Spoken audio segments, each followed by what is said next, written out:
కొంతమంది ఉంటారు ప్రతి ఏరియాలో, ప్రతి రాష్ట్రంలో, ముఖ్యంగా మన భారతదేశంలో అయితే అసలు వాళ్ళకి కొదవే లేదు.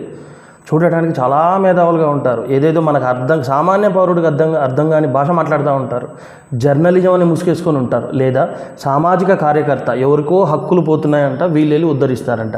మళ్ళీ వీళ్ళు చేసేది ఏముండదు, లక్షలు పెద్ద పెద్ద పెద్ద పెద్ద కార్లలో తిరుగుతూ ఉంటారు, పెద్ద పెద్ద పెద్ద పెద్ద పార్టీలలో కనిపిస్తుంటారు. చాలా చాలా కోటీశ్వరులైన పారిశ్రామికవేత్తలతో పాటు విందులు ఆరగిస్తూ ఉంటారు.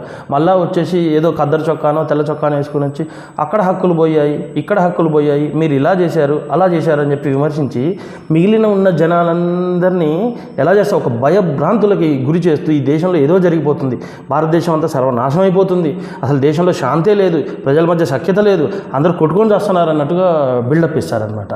ఇంకెవరో కాదు నేను చెప్పబోయేది.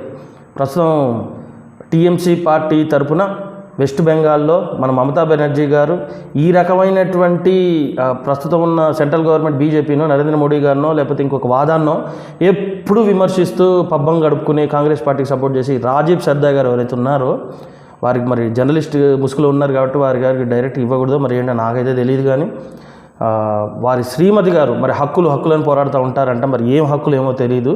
వారు మాత్రం చాలా దర్జాగానే లైఫ్ లీడ్ చేస్తూ ఉంటారు. వారికి టీఎంసీ పార్టీ రాజ్యసభ సీట్ ఇచ్చి బహుమానంగా ఇస్తుంది. కమాన్ తీసుకోండి, ఇంకా విమర్శించండి.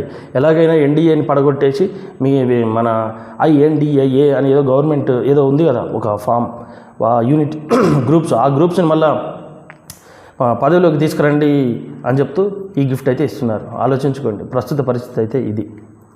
నా ఇన్ఫర్మేషన్ కానీ మీకు నచ్చినట్లయితే నా ఛానల్ని సబ్స్క్రైబ్ చేసుకోండి, నన్ను సపోర్ట్ చేయండి. మీ సలహాలు సూచనలు ఉంటే కామెంట్ సెక్షన్లో పెట్టండి. Thank you.